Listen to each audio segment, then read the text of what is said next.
और आज भी दिल्ली एनसीआर में हवा बेहद प्रदूषित। सुबह 7 बजे दिल्ली का AQI 450 दर्ज हुआ, नोएडा का AQI 485, गाजियाबाद का 543। दिल्ली के आसमान में प्रदूषण की चादर आज भी छाई हुई है। स्मॉग ने लोगों को परेशान किया है।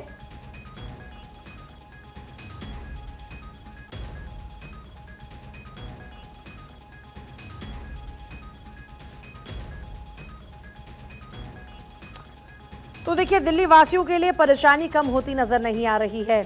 अभी भी दिल्ली वासी स्मॉग की चादर से परेशान हैं। दिल्ली वासियों को दम घुटू हवा में सांस लेना पड़ रहा है।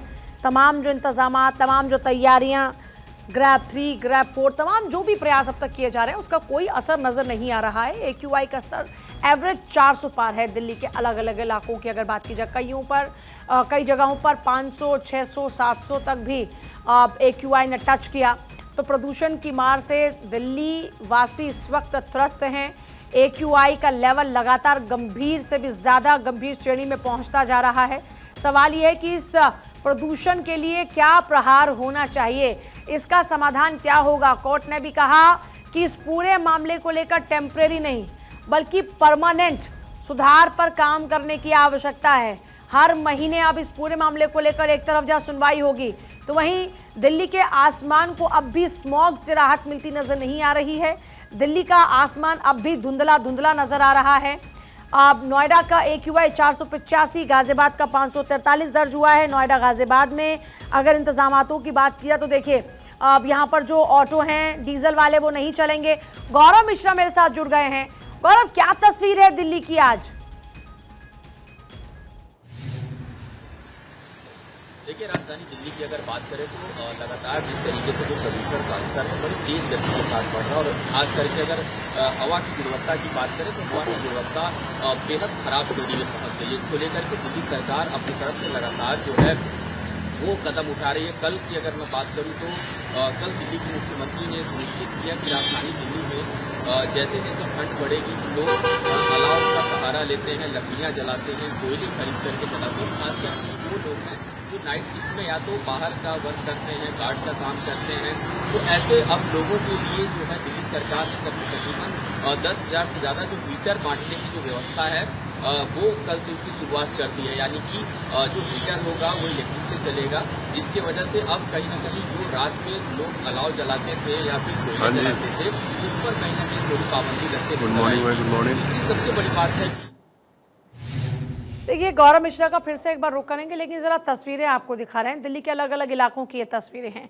एक तस्वीर इंडिया गेट के पास की आप लगातार देख रहे हैं, फिर आप एक और तस्वीर देख रहे हैं राष्ट्रपति भवन के आसपास की तस्वीर। दिल्ली के अलग अलग इलाकों की तस्वीरों को आप देख रहे हैं, जहां पर चारों तरफ आपको इस वक्त स्मॉग की चादर नजर आएगी। सब कुछ धुंधला धुंधला आपको नजर आएगा।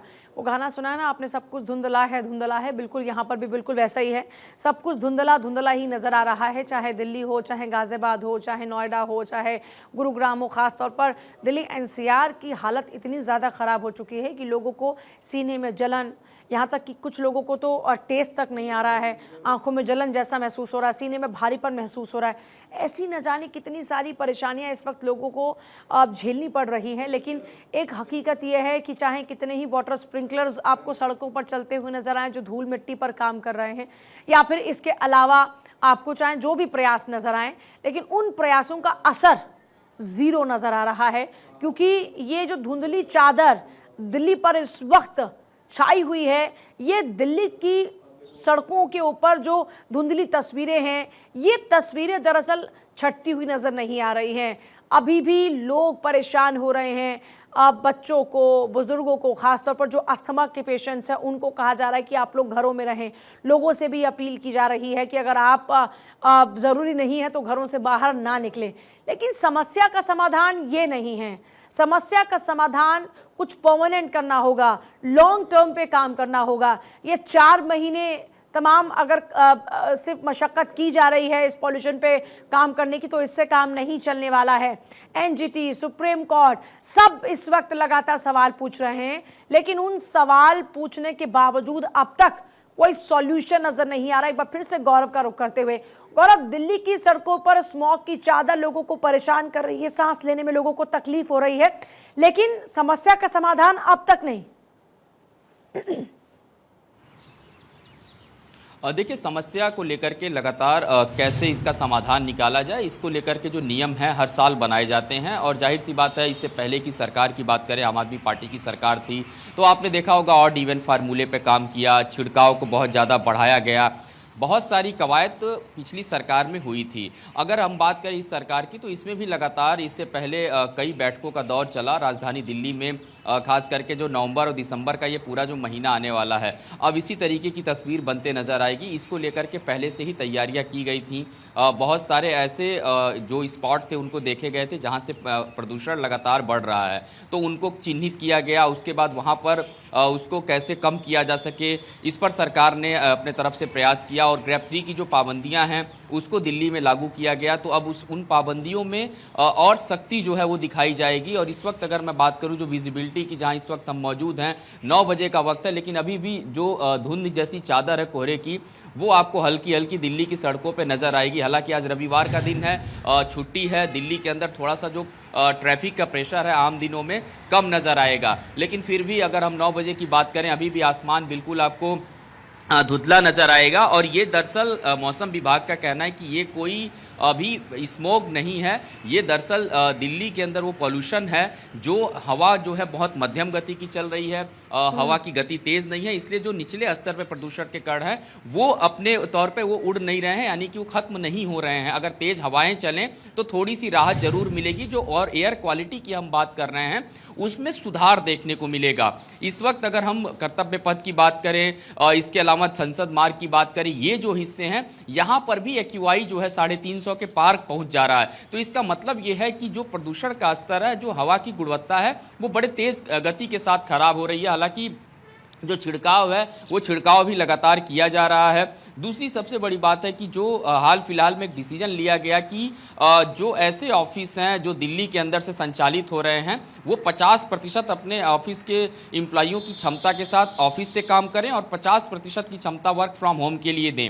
यानी कि अब ये जो पहल है, इससे थोड़ा असर ये होगा कि जो दिल्ली के अंदर कामकाजी लोग आते थे, जो गाड़ियों का उपयोग करते थे, तो थोड़ा सा जो पाबंदी है जब ये लगेगा वर्क फ्रॉम होम की, तो वो संख्या थोड़ी कम होगी। तो एहतियातन इस तरीके के जो कदम है दिल्ली सरकार की तरफ से उठाए जा रहे हैं। और पॉल्यूशन का सॉल्यूशन पूरी तरीके से कैसे निकल के सामने आएगा, ये अब धीरे धीरे उस पर निर्भर करता है कि हम आने वाले समय में तैयारी किस तरीके की करते हैं।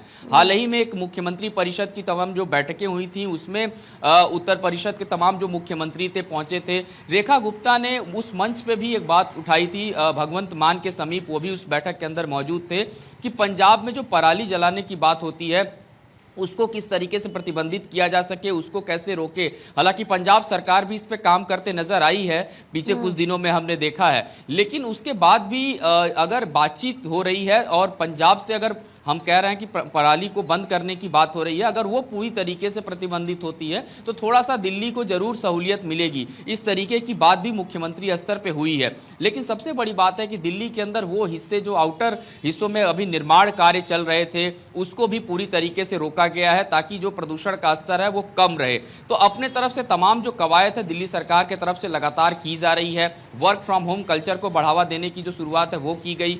अब धीरे धीरे इससे अब एक उम्मीद जरूर जगेगी कि जो एयर क्वालिटी है, क्या वाहनों के प्रतिबंध करने से, वर्क फ्रॉम होम करने से कुछ असर पड़ेगा। नहीं तो जो अगला कदम है वो दिल्ली सरकार अपने तरफ से उठाएगी। और अभी देखिए हाल फिलहाल में जिस तरीके से दिल्ली के अंदर वाहनों को प्रतिबंधित किया गया, बॉर्डर पे उनकी सघन चेकिंग की गई, तो उसका असर ये देखने को मिला, जो बड़े वाहन है, खास करके जो पुराने डीजल से चलने वाले वाहन है, वो इस वक्त दिल्ली में प्रवेश नहीं कर रहे हैं। तो अब ये तमाम जो पाबंदियां हैं लागू जरूर की गई हैं, लेकिन सबसे बड़ा चैलेंज ये है कि दिसंबर की जब शुरुआत होगी, मौसम विभाग का कहना है कि दिसंबर के महीने में जो फॉगिंग है वो बहुत ज्यादा पड़ेगी। तो ऐसे में एक तरफ फॉग और दूसरी तरफ प्रदूषण की ये लेयर, तो विजिबिलिटी और कम होते नजर आएगी। ये भी एक बहुत बड़ा चिंता का विषय जाहिर तौर पर यह चिंता का विषय है। गौरव, आपके पास वापस लौट रहे हैं।